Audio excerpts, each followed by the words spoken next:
We all love onions, but there aren't many recipes out there that focus on the onion as the main ingredient. Sure, we all know caramelized onions, but it would be a bit weird to just serve a big spludge on the side of our plate with a day-to-day meal. So today, I want to share with you two methods that harness some of the deep caramelized onion flavor that we all love from caramelized onions. They're just in a completely different form factor. Both of these recipes are quick and they're really versatile. You could serve them alongside just about anything. So let's get into it. This video is going to be more about methods and outcome rather than definitive recipes. So I'm not going to be too accurate with weights and measures, because it's not going to be that important. And as always, this video is packed full of tricks and tips that you can apply to your general day-to-day cooking. These two methods are going to mainly focus on how I keep roasted vegetables plump and tender instead of dry and dehydrated. So here I've got some red onions. To get them prepped, I'm just taking off the tops, slicing them in half from north to south, so through the root, peeling off that first dry papery layer and the layer below if that also looks dry in any way. Then I'm just trimming any exposed and untidy looking bits of the root off, but crucially keeping the root intact. This is going to help me in a minute when I come to cook these onions. Then lastly, because my onions are quite small, I'm just going to slice them into quarters. If yours are a bit larger, then you may want to do sixths or maybe even eighths. Importantly, keeping a section of the root on each slice. Now they just need salting. When I'm working with vegetables that are awkward shapes, like these onion wedges, I sometimes season like this, by seasoning the tray first, then rubbing the two flat sides in that seasoning. This probably looks a bit weird to some of you, but it's a quicker way of seasoning lots of small things like this. You could toss them in the bowl with some salt, but you're probably going to lose some of the layers of the onion. And if that happens, it will be annoying for the cooking step. And if I want to salt them from above, like I would do with most things, then most of the salt just bounces off, like this. So I like this tray method. It's one of those little 1%. Now I'm going to show you what I think are some critical steps to keep plump, juicy and caramelized roasted onions. And these steps will also work for a lot of roasted veg as well. First, I'm going to preheat my oven to 160°C. Then my frying pan is going onto a medium heat. I don't want this pan to get too hot, but I do want it to get evenly hot. So I'm going to leave it for around 2 minutes. After that, a little oil in. I'm using an extra virgin olive oil. This pan isn't going to get exposed to super high heat, so you can use whatever oil you like. Then onions in. You could just chuck them all in and toss the pan around, but I'm putting them in a clock-like pattern like this. This means I know where the first wedge is, so I know which one to flip first. I usually start where the handle is as a marker. This method works great for things with a high sugar content that are likely to burn or over caramelize.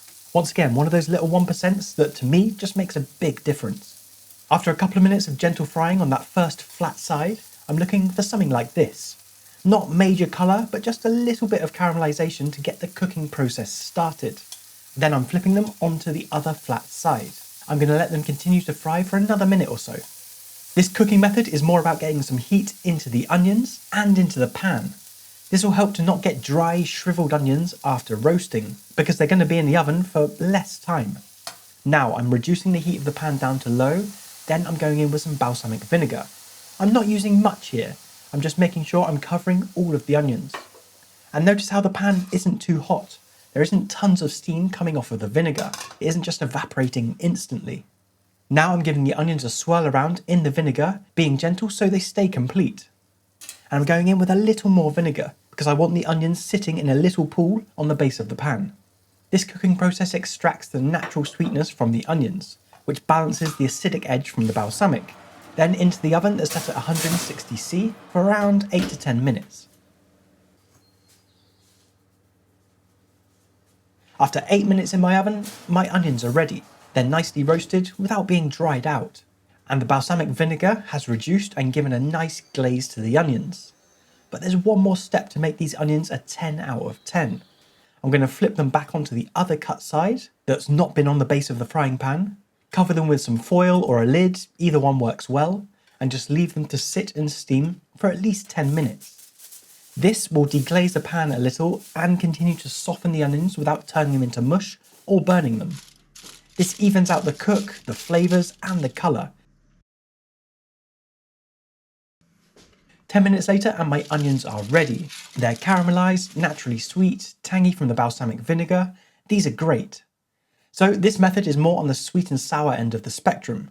The next one we're going to cover is going to be more on the savoury side, like a French onion soup, just without the soup part. The pan that I'm using today has been sent to me from the folks over at Made In, and they've been kind enough to sponsor today's video. It's the 12-inch stainless steel frying pan from their stainless clad collection, and I've been really enjoying using it. It feels light and manoeuvrable whilst feeling sturdy and strong. And the handles stay cool even on a gas stovetop.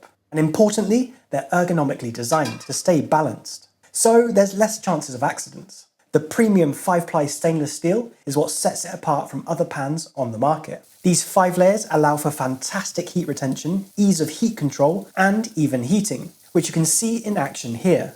The biggest gas ring on my stovetop isn't actually very big, but this pan is spreading the heat very well, and I'm getting an even cook.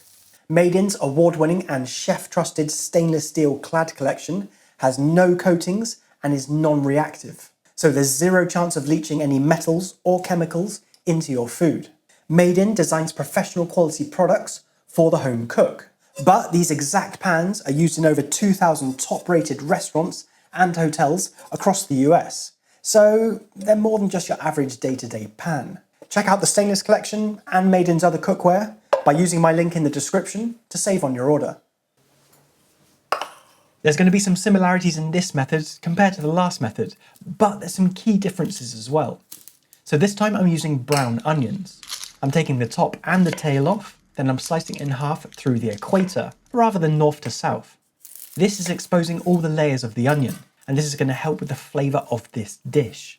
I'll explain more in a moment. Now onto a tray, and I'm giving them a reasonable seasoning on that cut side. And I'm going to leave this for a few minutes so the salt starts to absorb into the onion. So, pretty similar to before, preheat the pan for a couple of minutes over a medium heat. Once it's hot, I'm adding a little oil, then onions in, cut side down. And I want them just sizzling, not too aggressive, because I just want to build up some gentle caramelization on this cut side. After a couple of minutes of frying, I have a little colour starting to build up. Now I'm adding a little butter. It's going to help me to get a rich, deep, kind of classical French cooking flavour. Once again, a bit like an onion soup. I'm going to continue frying gently for another minute or so. Now, with the pan on a medium-low heat, I'm adding a little fresh thyme straight into the fat, and I'm going to continue frying for another 30 seconds to extract some of its flavours. Next, I'm going in with enough chicken stock to come halfway up the onions. In this jug, I had 500 mils, or roughly 2 cups. But I'm not going to use all of it. I'm just going to come up to the halfway marker on the onions. So this will be a variable for everyone depending on the size of pan and the amount of onions that are in it. I've kept them cut side facing down this whole time to get all the flavours absorbing into the onion layers. And I'm going to keep them cut side down for this next stage of cooking, for the same reasons. Okay, so once that's up to a simmer, I'm going to load that pan straight into my oven that's now set at 180°C for around 10 minutes.